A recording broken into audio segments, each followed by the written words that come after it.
passions dans la montagne. Mais c'était pas des routes, c'était même pas des chemins, c'était des sentiers, si on peut dire. Je n'exagère rien. C'était pénible pour monter et terriblement dangereux pour descendre. J'ai fait quelques chutes aussi en descendant. Il m'est arrivé même une fois de casser mon vélo. Et là, c'est en 1913. Ouais, ben c'est là que ma fourche a cassé, vous voyez. C'est ici, cet endroit-là. Oui, oui, oui. Et j'étais obligé de continuer tout le restant à pied. Pour aller jusqu'à Sainte-Marie-de-Campan pour réparer ma fourche. Et alors, c'est ça que j'ai même réussi, au bout de quelques kilomètres, de trouver une forge. Et j'ai forgé un bout de ferraille, oui. J'ai eu que le malheur, c'est de perdre le Tour de France à cet endroit-là. J'avais, je crois, 18 minutes d'avance au classement général. Et puis finalement, ben, j'ai fini avec 4 heures de retard.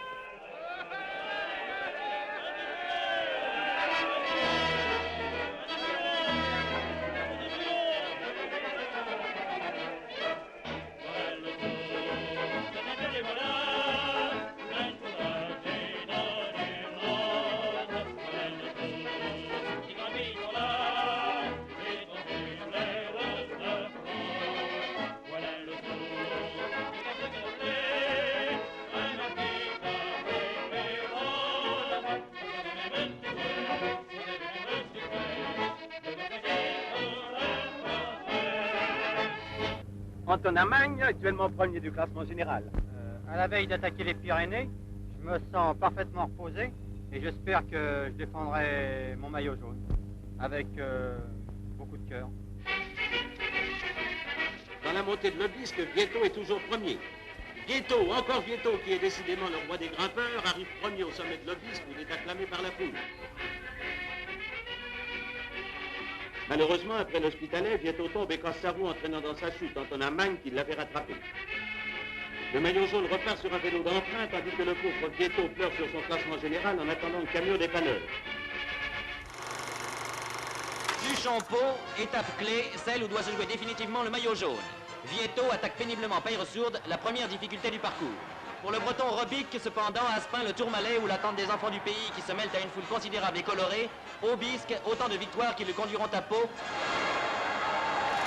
Et à Saint-Gaudens, devant Bobet et Ockers, Gino Bartali remporte la victoire. Magny devient leader, mais des incidents se sont produits et les Italiens décident d'abandonner le tour.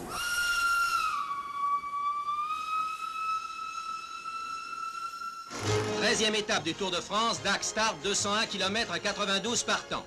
Le néerlandais Van Est est porteur du maillot jaune.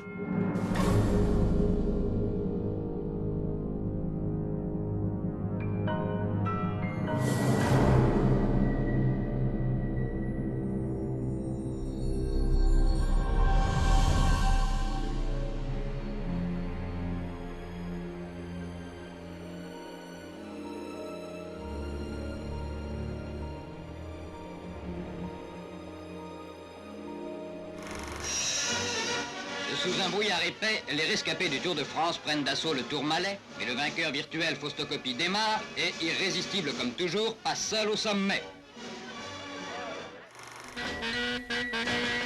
L'Espagnol Bahamontes, grimpeur consacré, redevenait un concurrent dangereux avec le luxembourgeois Charlie Gaulle, donné cependant comme le favori. Mais finalement, le sommet de l'Aubisque voyait arriver l'Espagnol seul. Les Pyrénées, je les trouve plus dures que les Alpes, je sais pas pourquoi. Eddy Merckx qui va vraisemblablement, nous l'apercevons ici à vue d'œil, passer en tête au sommet du Tourmalet. Merckx toujours côte à côte avec Van den Bosch, avec à peu près une dizaine de mètres d'avance sur Guti. Guti qui est accompagné de Zimmermann, il y a Poulidor, il y a Pinjot. Top, je déclenche le chronomètre. Merckx premier, deuxième Van den Bosch. Merckx qui consolide sa place au sommet. Eddy Merckx, que vous voyez ici, pédalant, alors qu'il vient de faire seul une centaine de kilomètres détaché depuis le sommet du Tourmalet. 180 mètres, 160 mètres, 150 mètres, voici toutes les acclamations de la foule de Bérinck. Tout le Béarn est ici, toute la Chalosse, tout le Pays Basque, tout le monde. Bravo Merckx, 1000 fois, 2000 fois, bravo Merckx, c'est un seigneur.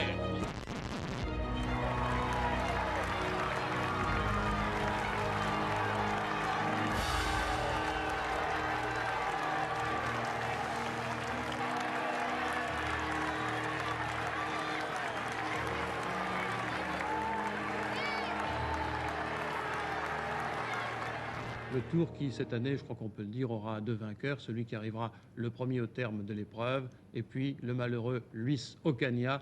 Cet Ocaña, espagnol courageux, frappé sur la route alors qu'il était bon leader.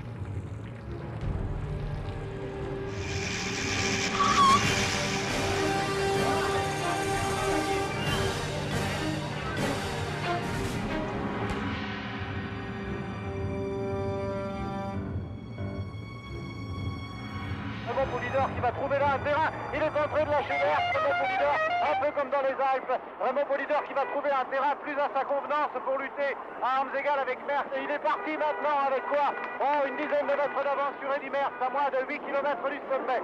Raymond Poulidor qui est assez loin au classement général, mais qui avait promis quand même de faire quelque chose pour essayer de remporter une étape. Raymond Poulidor est en train de terminer plus que 50 mètres et il va franchir la ligne d'arrivée dans quelques instants. Je vais déclencher mon chronomètre. Il est tout heureux, c'est une victoire fantastique et celle que remporte Raymond Poulidor aujourd'hui. 38 ans et des poussières, un homme heureux, Raymond Poulidor, fatigué bien sûr.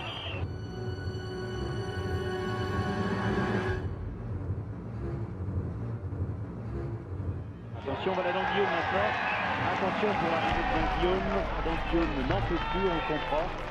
Et je pense que nous allons... Jean-Pierre de Guillaume épuisé, mais qui a réussi à se vaincre lui-même. Jean-Pierre, c'est fantastique. Après avoir escaladé le Tourmalet. Ah, c'est dur, hein. Et quand on a gagné comme ça...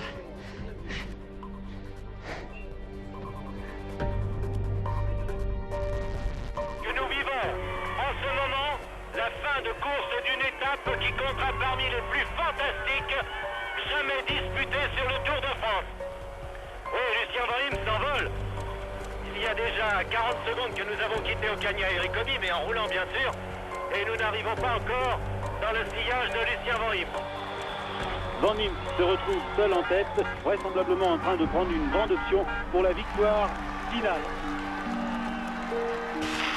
5 minutes de retard pour Bernard Hinault. 5 minutes de retard pour Bernard Hinault. Il n'a plus que 25 secondes d'avance au classement général à 3 km de l'arrivée.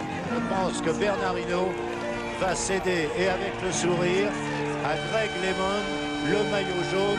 Un Bernard Hinault qui s'est bien servi, là, qui me fait une très bonne impression. Oui, qui finit très fort. Premier américain, donc vainqueur d'une étape de montagne.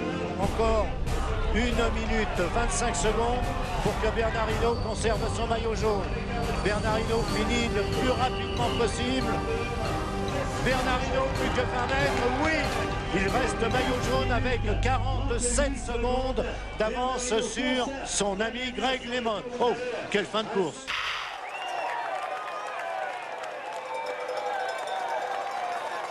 Mètres de l'arrivée maintenant, Miguel Indurain, l'ovation du public de Luzardiden, mais on attendra derrière. Voici, il a promis, il a raison. Delgado a peut-être perdu le tour, mais lui il a pris une dimension supérieure.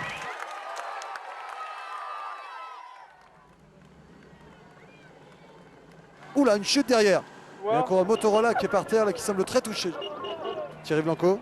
Oui, je crois que en même moment où vous écoutez le communiqué de Radio Tour comme nous, on annonce le décès de Fabio Casartelli à l'hôpital.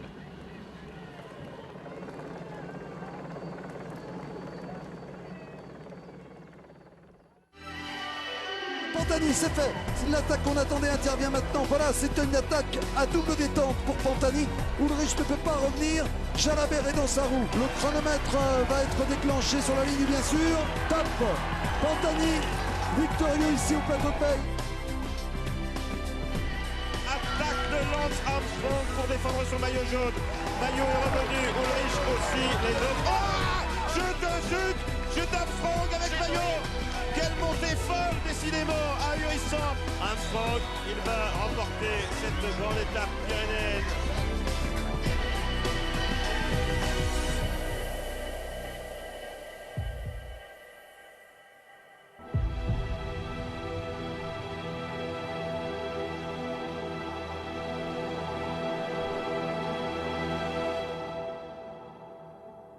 Il y en a qui rouspétaient, qui traitaient Desgranges d'assassins et tout ça, mais ils n'étaient pas obligés de courir. Henri Desgranges, lui, il voulait prouver simplement de voir ce que les hommes pouvaient faire, n'est-ce pas?